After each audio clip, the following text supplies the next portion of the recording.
This video is brought to you today by the Fat Cat Coffee Shop.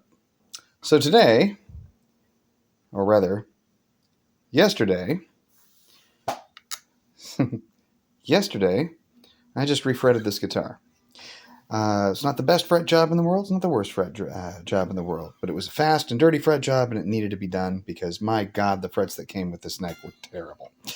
And now it plays 100% better, and I'm very happy with the performance of it. But, as with any fret job, we need a new nut. So that's what we're going to make today.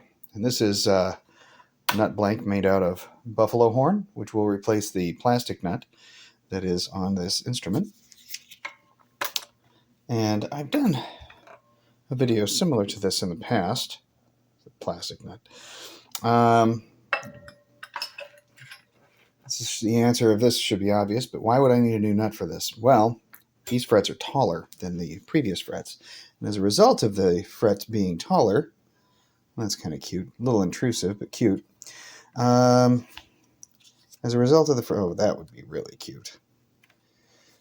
Anyway, as a result of the frets being taller, the nut now has slots in it that are too low. So in order to fix that, a new nut needs to be created. It all starts out with this. Why would any rational human not have one of these? So here we go. All we're doing is loosening up the strings, and let's get a nice shot of that happening.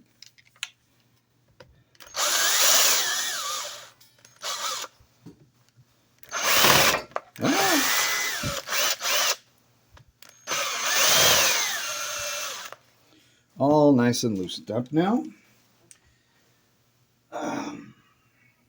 So the first order of business is separating the strings, getting them out of the way. I should still have a few tools left out from last night's endeavors that I won't be putting away, but whoa!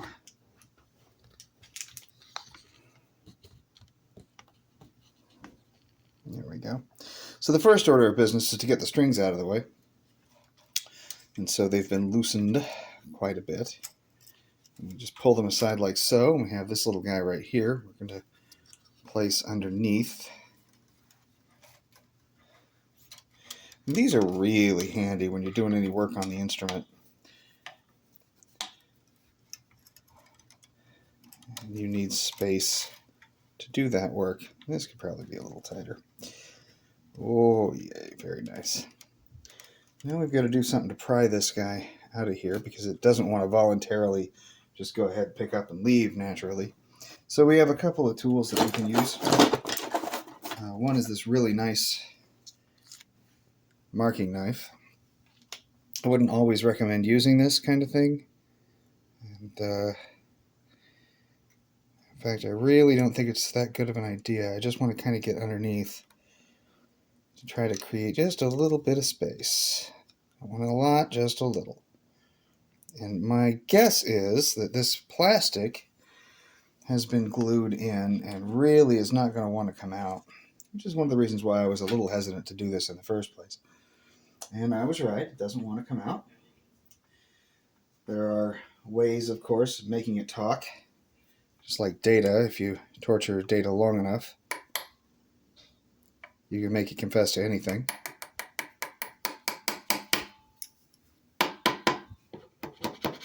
Give it a few gentle taps. And try this here, just to nudge it. There we go. Yep, that's working. Good. All right, now that I know that it's not in place anymore, it's just a friction set, we can take other measures. This needs to be oiled. Haven't done that in a while. Grab it and give it a pull, but we want it alive We want this intact. Why? Well, oh Lord. Well, we still want it intact as we can have it, because I'll be using this as a template for the next nut. There we go. And that's actually going to work out fine. Maybe a little hokey looking right now, but even though it's in two pieces, you can still use this. And yeah, that's plastic. Very plastic. So non-organic material. Well, we are going to replace this with organic material. So just to get it kind of squared, I can now set this guitar down. Well, actually, before I did that, I want to make sure that this slot's cleaned out and that it looks like it's flat on the bottom, whereas in sometimes guitars of this nature, you'll have a curved slot. This is not curved. Hello. There we are. Hard to tell. That is pretty straight. So, back to there. Now that's determined that it's nice and straight. We can take a very small chisel, and I have one, to clean that out. But because it's already pretty okay, I'm going to take this fret end file here. And it should be, well, it's almost big enough. I'm just going to kind of rub it on the end a little bit, rub it on the end a little bit. All right, that's fine. Just to make sure that there's no glue or anything like that holding it together. In fact, I'm kind of surprised if there would be any glue there at all. It doesn't really appear that there was any. So that's good. Still playing ball here in the world's dirtiest shop, messiest shop. There we go. Cheap file set, available from any Harbor Freight tools. Just gently moving it across, even pressure being applied. Not deepening the hole, just cleaning it, that's all.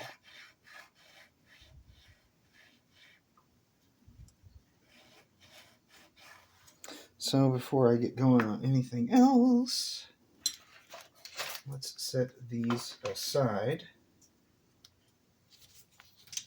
and find out just what happened to the, there it is, blank that I had. And is that going to fit? Of course not, which is fine. I'm really okay with it not fitting.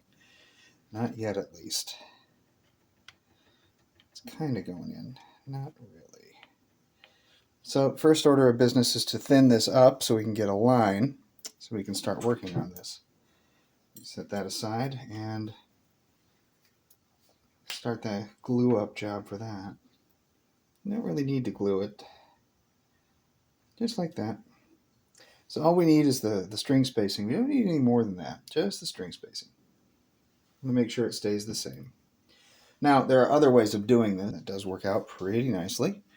All this works by getting your outer two, and then you'll have all the rest of them in there. I mean, you could do starting with the inside.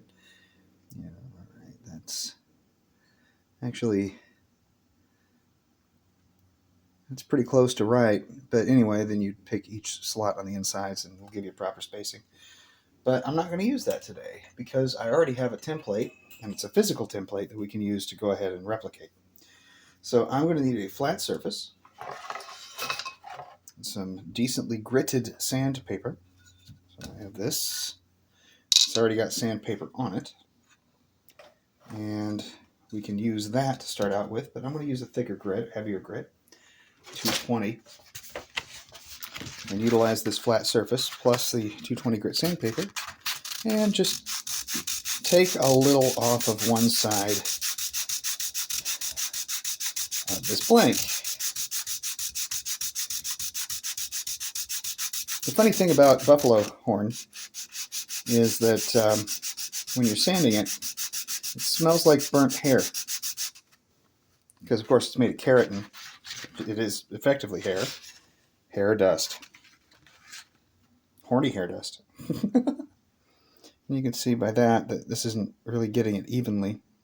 That some parts, because it's organic material, it's not exactly the same all the way around.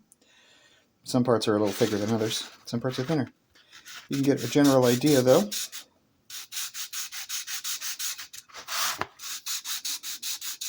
Of where you're at. And you just vary pressure a little bit here. A little more on this side, a little more on that side. X patterns work nicely. So, go a little up and down this way, then a little up and down that way. And you're creating very small scores. By making an X pattern, just like when you're doing automotive work, it should make it easier to remove the scratch marks when it's time. So let's take a look at that. Oh, that's really close. It's almost there, which is good because this is one of my least favorite parts about making nuts. Phrasing, boom! I almost feel like I'm talking like Bob Ross right now. So if anybody wants to just chill and kick back and listen to some Bob Rossy type of stuff, I'm not painting happy little trees, but I'm going to make a happy little nut. Phrasing.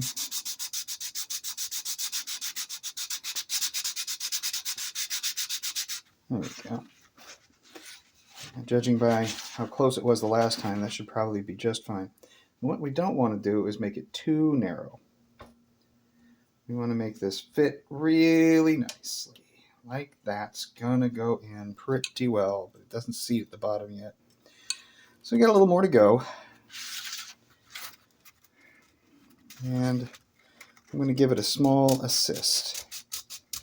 There we go. And that small assist is just a little bit of pressure on one side because there's a taper. And I want to try to remove that taper. So I'm pushing just a little bit this way. And it's not really a push, it's just the weight of the finger. And the rest of my hand on top of it. So you see it doesn't want to move as much. There we go. You just want it to fit and sit. And if it's got a little tiny bit of play, that's okay. One drop of glue later and it'll be fine. So here we go.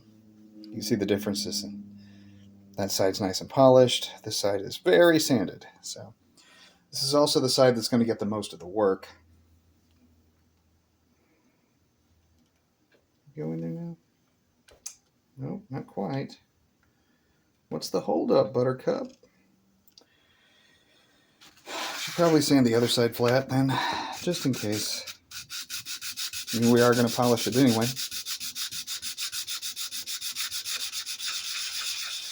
You can do little circles back and forth.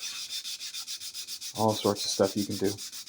One thing you can't do, you see that line? Don't snort that. That would be bad.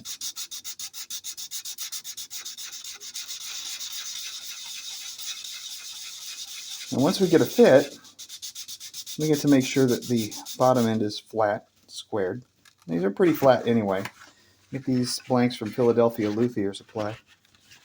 They've always been really good. But you know, trust. Whoops. Sorry about that, guys. You got to trust but verify. I got one side going in pretty well. What about you? Yeah, not at all. All right, we'll be at this for a little bit longer. I'll speed up the process.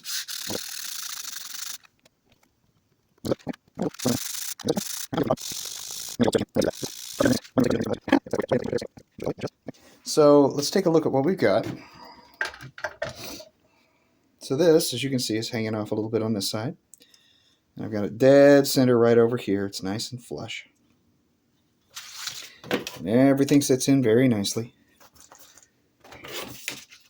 So the next order of business would be to score the thing. And what do we score it with? Well, there's a couple of tools that you can use. So you can use one of these little neat Stumac fret rockers. It's got a nice sharp edge right here. You can score right across the top. And it rests on the frets, so that tells you exactly how deeply you need to go with the fret slots. But I like this marking knife because it too sets dead flat on the frets, but on more frets. And I can just run it across here. It makes a nice set line.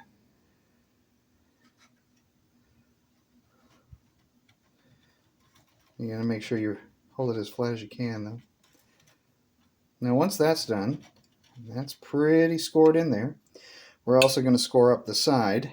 Now, because this is a left-handed marking knife, it's not going to be perfect. But I'm going to, or a right-handed marking knife, sorry.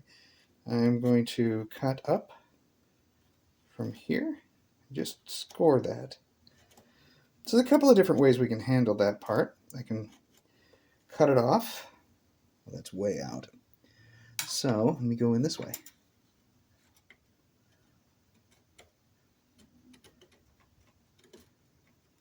Yeah, that'll do. And it's still not going to be perfect. We're going to cut it off there, but we're not going to leave it like that. We'll have to still sand it a bit flush after the fact. All right, so when I picked this up, I have our nut that's nice and glued. Former nut, I should say. It's just hanging out, minding its own business, all glued up. It's all glued up. So now I don't need the guitar again for a while, so we can just pick that right up. Notice how it doesn't break. You can take a look at those score lines. Score lines here. Can you see that? There we go. Score line straight across, and score line right there. So keep in mind, this is with it all the way down. This is where our fret slots will end in depth because that is the height of the actual frets, and we want these to be as high as the frets are. So we'll get to go over the top of this with file as well and make it nice and rounded over the top to accommodate that arch. This is a 14-inch radius, by the way. All right, I don't need this here. So now is when we get out the special tools, get some purchase, have it nice and set. After that, we can start playing around. So I also have a small machinist vise that I use to do most of my nut filing, but this thing is pretty handy. So I'm going to go ahead and cut that off right there, that excess. And for that, this specialized tool, which is billed as a fret slot cutter. You can see how many teeth are missing on that. That's amazing. It doesn't like cutting metal. Well, it does, but it loses a tooth almost every time it does. So Tooth Fairy loves this thing.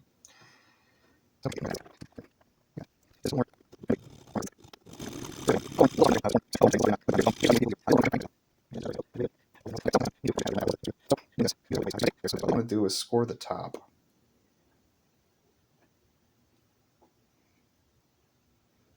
And so, there we go. Just like that. And I want to make sure, there we are, this thing is pretty on. Okay. So, once again, let me take our little blade of choice here. Make sure it's nice and square to the other piece. And we can make a little indent. Pretty centered indent there. You want to make sure that it's as centered as you can. There's a couple of different ways to do this. One of the ways is with that marking knife. Turn on another light here. There we go. Another thing we can do is move this over. You take the marking knife. Oop, that's not the marking knife. This is the marking knife. And we can make that, like for instance here, I can mark it dead on right across if you've got a nice steady hand. 50-50 right there. That's pretty close. So at any rate, grab this thing and I just kind of fit it into the slot that's in front of it and wheel it around until it feels like it's center. Straighten it out and give it a couple of quick slices. Same thing here.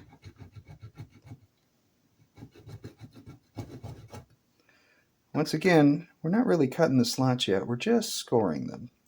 And when they start to get a little larger like this, it might be smart to really get a gauge on there. All right, that's butted right up against the end. That'll do. Another way of going about it is to grab one of your nut files, also in this case from Philadelphia Luthier Tools. Grab your smallest one like the 10, kind of run it over the top a couple of times. That'll give it a nice score line. In this case, grab 36, which that's cut for.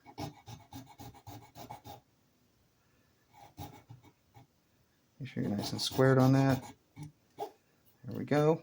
Nice little line. Like that. Not bad. And the 46, which is the big boy.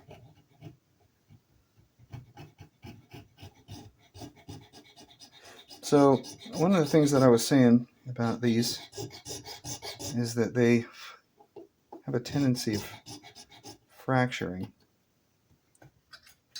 What do I mean by fracture? I mean like hair with split ends tends to like to break. Well, so does buffalo horn. Anyway, I'm going over these with the 10 just to get a deeper purchase now.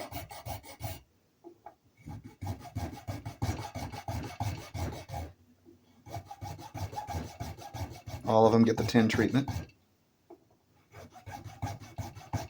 Especially that one, that's the 10. Throw that away. Looks lovely, doesn't it? Right like that. Look at that. All right, so with that being done, we no longer need this one. Set that aside because we have our score line and we have our score lines. You can't see squat there. There we go. Score lines and score lines. So I'm going to take these score lines here on the top. Here. Hello. Score lines on top are now going to meet the score line below. It's going to take a little while to get there, but we'll get there.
And the best thing in the world for that is a little tape.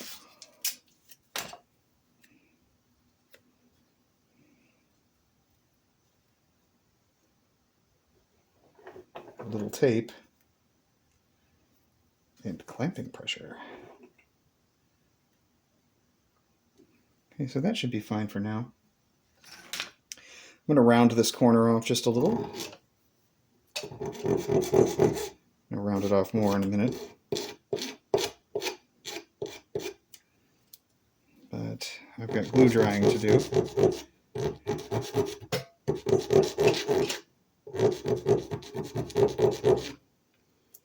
And really, it's a motion that you'd be taking on. Just like that. Well, we've returned.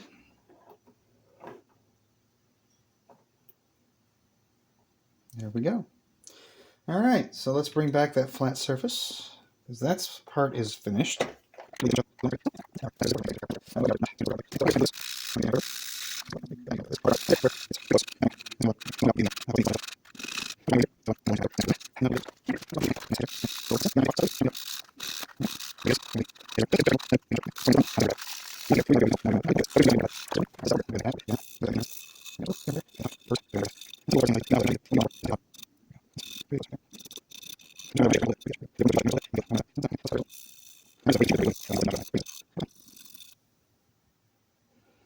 There we go.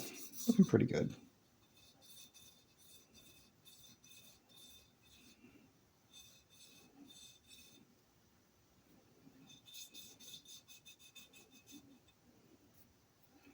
All right, at this point, just kind of want to dance over that top just a little bit there. Using words like dancing or kissing are not technical terms. They're just terms that help us humans kind of adjust to what it is that we need to do.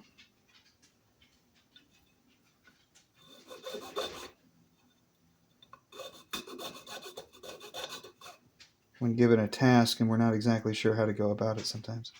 Yeah, that's going to come down, that's going to come down. These are probably okay.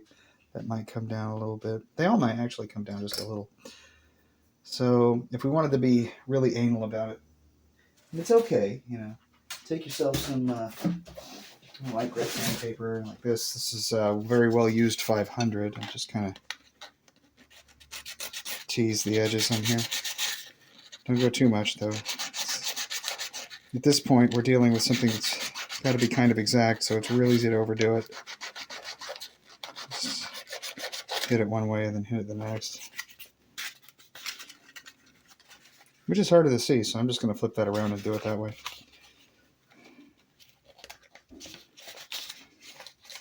There we go.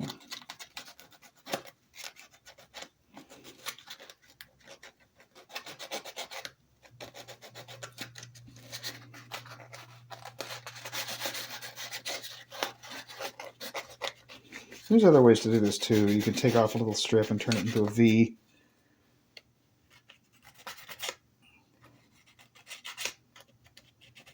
I don't find that necessary. That's nice and smooth.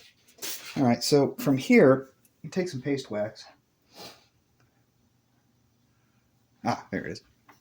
Take some paste wax and just slam it up there, right? This is just your average min wax, you know, finishing wax. I've had this thing since 2015, I think, 2016, probably 2016. You just cover it all. Yes, even the base. So the base you're going to hit again with a teeny little bit of sandpaper. So that's all right. Anyway, once that's on there, you just start scrubbing away. In this case, it's with a slightly naphtha-coated towel, which I made from a pretty thick t-shirt that I used to own. Now it's shop rags. You can see from where we started, you just kind of give it a good once over, twice over, thrice over. That it's a nice, kind of plasticky looking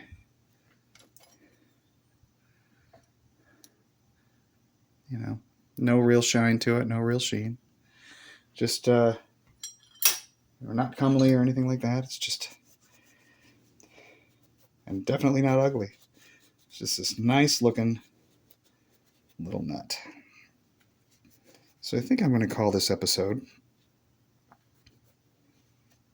Bob Ross Happy Little Nut.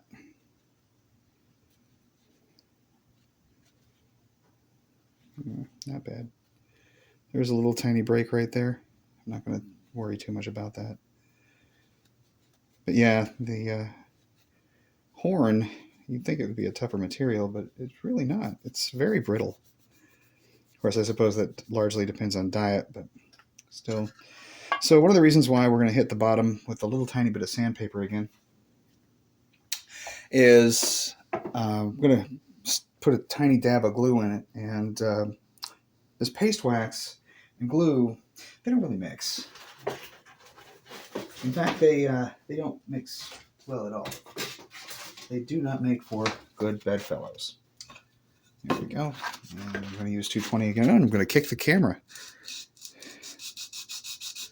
They make crappy bedfellows, in fact.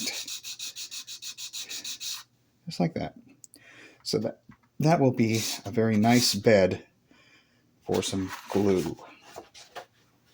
All right, now that all is said and done, except it isn't true, not nearly all is said and done. Some stuff that I like to do with nuts, if I was going to be fancy about it, take one of these here round files and carve in a little bit in between each.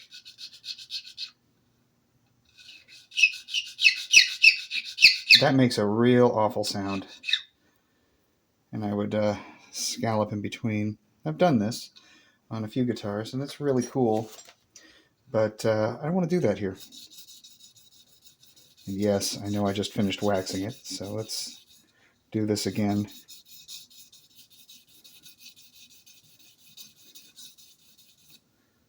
There we go. Buff that little thing out.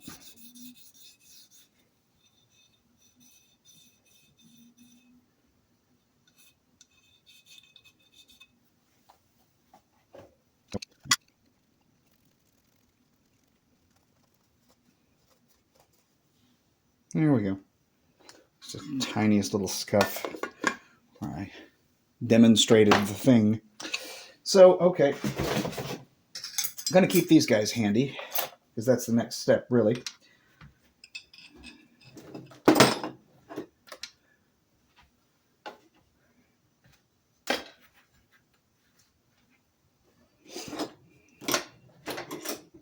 Let's go ahead and fit ourselves a nut. And then put a sticker on to show that we've done what we came to do. All right. So one of the things about the score that does help is that you see how much nicer that looks? I mean, that's really great right there. And we are going to need some glue, that's for sure. Much better, though. My goodness, much, much better. So, yeah, here we go. And some people use wood glue. Some people use... Here we go.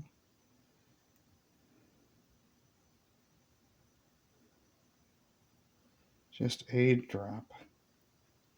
A drop. I was going to say some people use super glue. I am of the latter category, as you can plainly see. I like super glue. It works very nicely for what it is that we're trying to do here. So I'm going to take a end of a drill bit. I'm going to kind of move that. Oh, it's a little on the thick side. Let's get a smaller one. Super glue has a very small work time.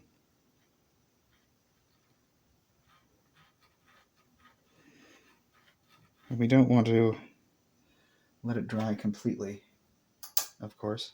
So, not without our nutty intervention. So there's a couple of different ways we can clamp it in place. We want to get that nice and centered there. And the best way of doing that is not with a clamp. It's with these strings. So just a couple of strings.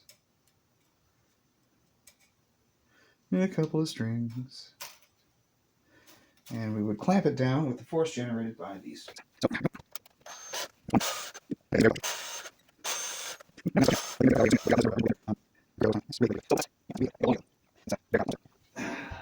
The farther toward the base we go, the higher the stuff is, and the action is just irredeemably bad. So, as you can see, maybe you can't, we're just shy of 1/8 of an inch high.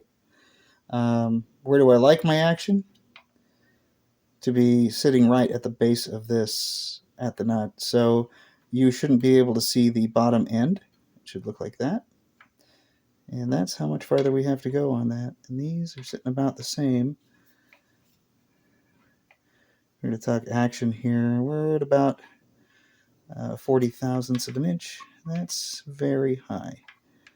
Very, very high. Except for this guy. This guy's just about right. He's not, but he's very close. All right, give that a minute to... Oh, look, the minute's up. So this is an easy part. We just kind of move those aside, grab a file, and you start hammering on it.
Things that I use in that is, let's see if I can find it here.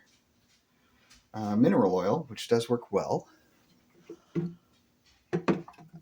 3-in-1 Lock Dry Lube works great. With this kind of material, you really don't need it. Another thing that I have is like graphite.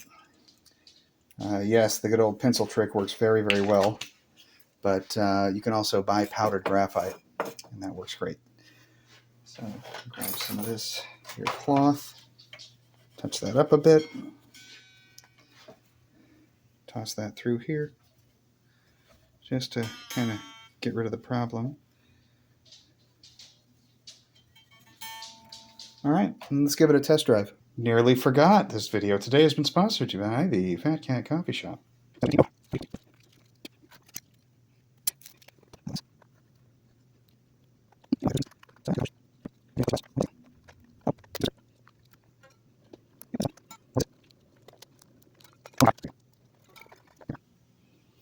And it's on!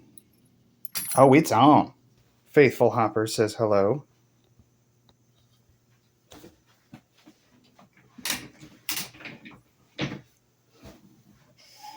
Yes, my good little man. Faithful and goodly boy. Very nice kitty.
Uh-huh.